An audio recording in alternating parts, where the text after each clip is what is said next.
با عرض سلام به بخش دریگ آل اندیا رادیو خوش آمدید. توجه فرمایید به آخرین خبرهای هند، منطقه و جهان. در اول گوش فرا دهید به خلاصه اخبار.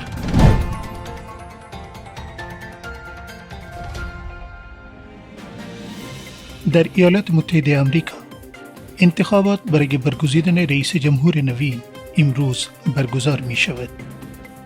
شمار کشته شدگان زلزله در ترکیه به 81 نفر می رسد. وزیر امور داخله بنگلادش گفت که اقدام سخت علیه افرادی که خانه های هندوها را سوزاندند گرفته می شود.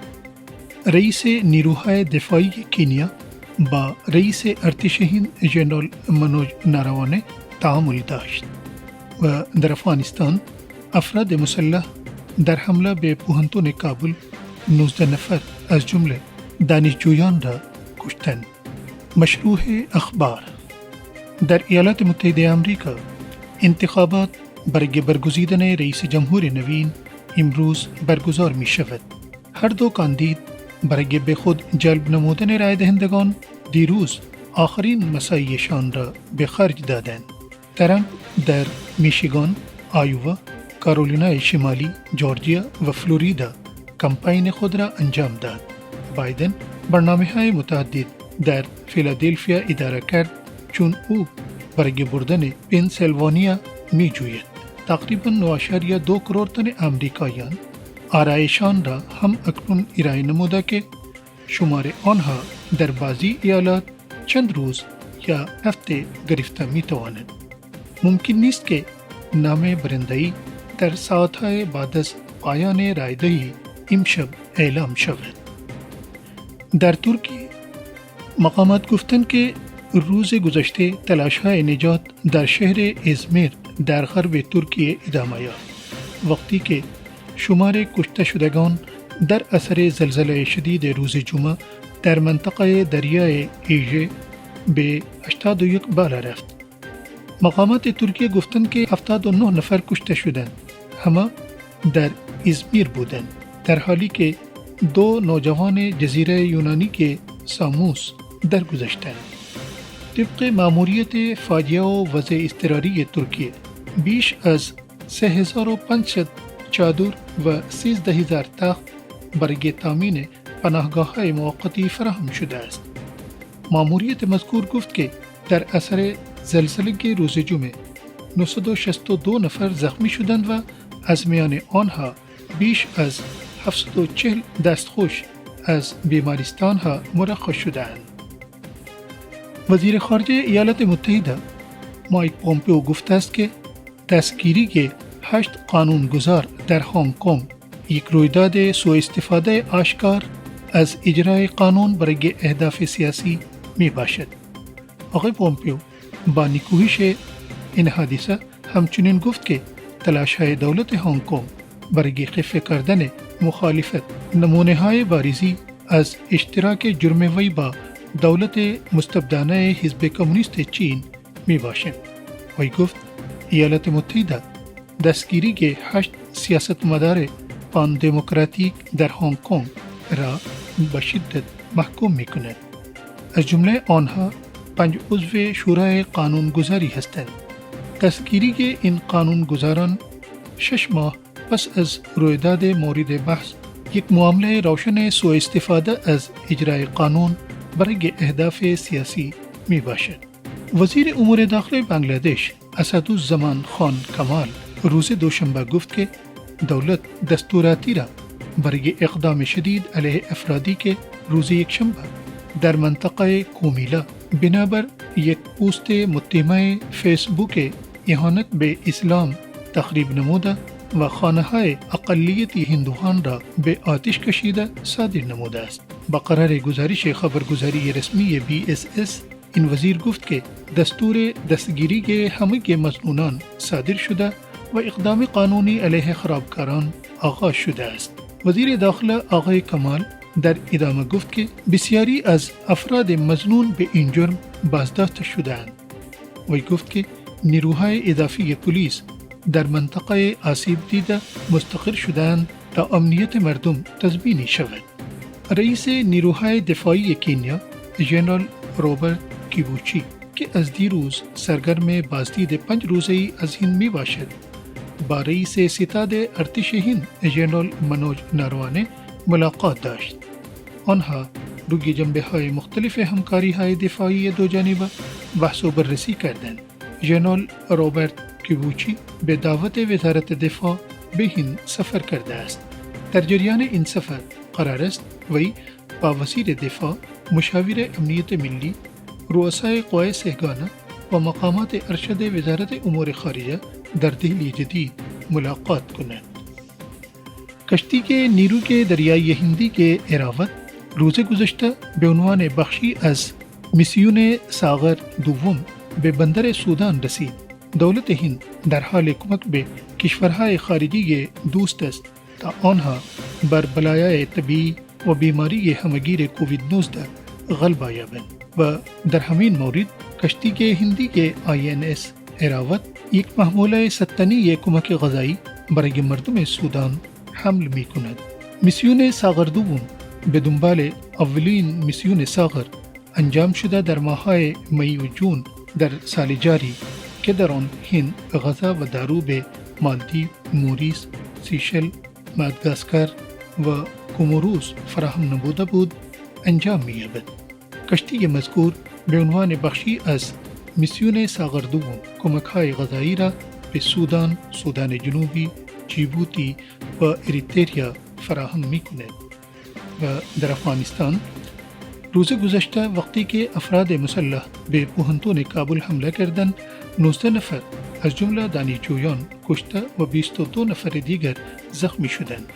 مقامات گفتند که نیروهای امنیتی افغانستان افراد مسلح را به ضرب گلوله کشتند.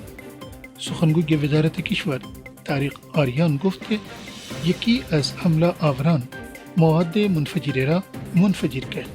او گفت این حمله زمانی آغاز شد که انتظار می رفت مقامات دولتی برای افتتاح نمایشگاه کتب ایرانی به محوطه مذکور برسد.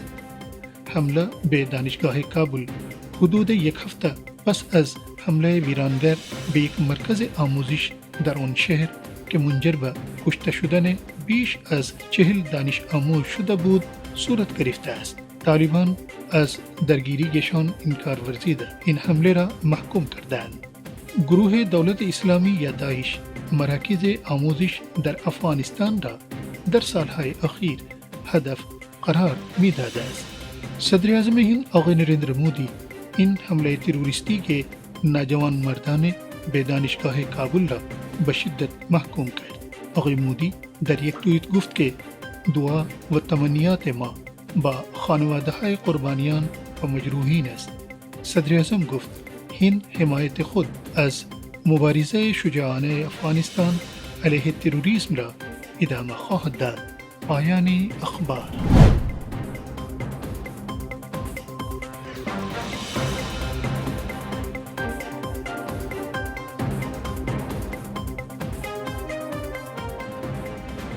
تبصرہ امروز عنوان جلسہ کمیٹیون مشترک ہند میگزیک اکتابی و پاس نویسندہ مشہور میگزیک و برندہ جائزہ نوبل در کتابش نور ہند دربارہ مشابہت ہا با فرخامیان ہند و میگزیک و خصوصیات ویژه‌ای کہ ہر دو کشور را متحد و جدا می کنند نوشت. پاس کے سفیر کبیر میگزیک و ہند در سالهای دهه 60 قرن گذشتہ بود گفته است که هندیان از فرخایشان از سایر مردم خیلی آگاه هستند. این روی کرده است که توسط اهل مکزیک تفهیم می شود. او اضافه کرده که من می توانم بفهمم که معنی بودن هندی چیست زیرا که من مکزیکی هستم. او یکی از چند روشن فکر غربی بود که هند فرنگش و روی اش را فهمیدند و به شیبه‌ای سفیر کبیر هند با غرب گردیدند. این سال هند با مکزیک ہفتہ دومین سال تاسیس روابط شان را جشن میگیرند. وقتی کے سرمایہ گزاران و پالیسی سازان ہندی بے امریکای لاتین نگاہ میکنند منطقه زیاد در انجام دادن تجارت با مکزیک دومین بزرگترین مارکیت منطقه وجود دارد. این درین زمینه می باشد که هشتمین جلسه کمیسیون مشترک هند مکزیک که به تاریخ 29 اکتبر سال 2020 میلادی و وسیله کنفرانس ویدیویی برگزار شد نیاز به تمیز شدن دارد. جلسہ مذکور تحت ریاست مشترک وزیر امور خارجہ ڈاکٹر ایس جے شنکر با ہمرتبہ مکزیکی اش آغائے مارسیلو ایبرارد صورت گرفت. حجم تجارت دو جانب سال گزشتہ با $10 بلین رسید و چنان کے سفیر کبیر مکزیک با ہند آغائے فیڈریکو سلاس گفته است مکزیک اولین شریک تجارتی هند در منطقه امریکا لاتین است. هند به عنوان یکی از 10 شریک تجارتی برجسته مکزیک نیز ظهور کرده است. هر دو کشور روی مناسبات تجارتی دو جانبه رو به رشد اظهار خوشی کرده اند. خوشبختانه هر دو کشور برای بالا بردن روابط شان از یک مشارکت ممتاز با مشارکت استراتژیک با هم کار میکنند. یک جنبه مثبت روابط هند و مکزیک جلسه مرتب مکانیزم های تعاملی دو جانبه بوده است که شامل یک کمیسیون مشترک و یک گروپ سطح عالی روی تجارت سرمایه گذاری و همکاری اقتصادی میباشند. آنها چندین قرارداد دو جانبه را به شمول برای تشویق و نگهداری سرمایه گذاری، اجتناب از مالیات 2 برابر، خدمات هوایی و برای همکاری در چندین عرصه دیگر امضا کرده اند. ماه گذشته پنجمین جلسه گروپ دو جانبه سطح عالی هند مکزیک روی تجارت سرمایه گذاری و همکاری DHLG نیز تحت ریاست مشترک سکریٹری تجارت انوپ وادھوان و معاون وزیر مکزیک برای تجارت خارجی لوت ماریا دی لامورا برگزار شد. هند و مکزیک پیشنهاد کنندگان برجسته چند جانبه گرایی هستند و در سازمان ملل و سایر فورم‌های چندین جانبه برای پیش بردن علاقه‌های مشترک شان با هم کار کرده اند. جلسه کمیسیون مشترک به با هم کار کردن در شورای امنیت برای تقویت نمودن چند جانبه گرایی و ساختن سازمان ملل نماینده‌تر و مؤثرتر موافقه کرده است. روابط هند و مکزیک اکنون چندین موضوع را از زراعت، صحت، علوم و تکنولوژی تا انرژی، فرهنگ، آموزش وغیرہ دربار می‌دارند. شرکت‌های هندی سرمایه گذاری های مهم در سافت‌ویر و مواد داروسازی بین دیگران را شروع کرده اند. شرکت های سافت ویری برجسته مانند TCS، انفوسیس، Wipro, NIIT، HCL، Birla سافت، اپتک و شرکت های بزرگ داروسازی مانند لابراتوارهای دکتر ردی، سن فارما و تورنت فارماسیوتیکالز پروژه های مشترک را در مکزیک تأسیس کرده اند. شرکت های هندی همچنان در تولید نمودن قطعات خودرو، پلاستیک ها، بسته‌بندی و مواد برقی سرمایه گذاری کرده اند. تورنل یک شرکت هندی پلاستیک ها را برای اتومبیل ها و کامیون ها در مکزیک می‌سازد. بجاج آتو یک پیمان در مکزیک برای اسمبل کردن و به مارکت رساندن دوچرخ و سه‌چرخ دارد. سموردھنا مدرسن گروپ SMP آف انڈیا سرمایه گذاری ها در پوبلا و سان لوئیس پوتوسی برای تولید کردن اجزای خودکار برای اودی و بلکسواگین دارد. شرکت های مکزیکی مانند هومکس، پرولک GE، سینی پولیس، سی مکس، نیمک، سوفتیک، میتالسا و بسیاری از دیگران در هند سرمایه گذاری کرده اند. امروز هند و مکزیک بلیپ کردن بر رادار یکدیگر را شروع کرده اند. اگر مکزیک خواهان بیشتر از جهان در مکزیک و بیشتر از مکزیک در جهان است، هند می‌خواهد که ذکرش در مباحثات پالیسی مکزیک و امریکای لاتین جا یابد. این اتصال‌های کلتوری، فلسفیانه و عقلی میان هند و امریکای لاتین میباشند که بنیاد روابط مفید و متقابلا سودمند را میان هند و امریکای لاتین گذاشته اند. گبریل گارسیا مارکوئز گفته است که یک دوست حقیقی دوستی میباشد که دست شما را میگیرد و قلب شما را متاثر میکند.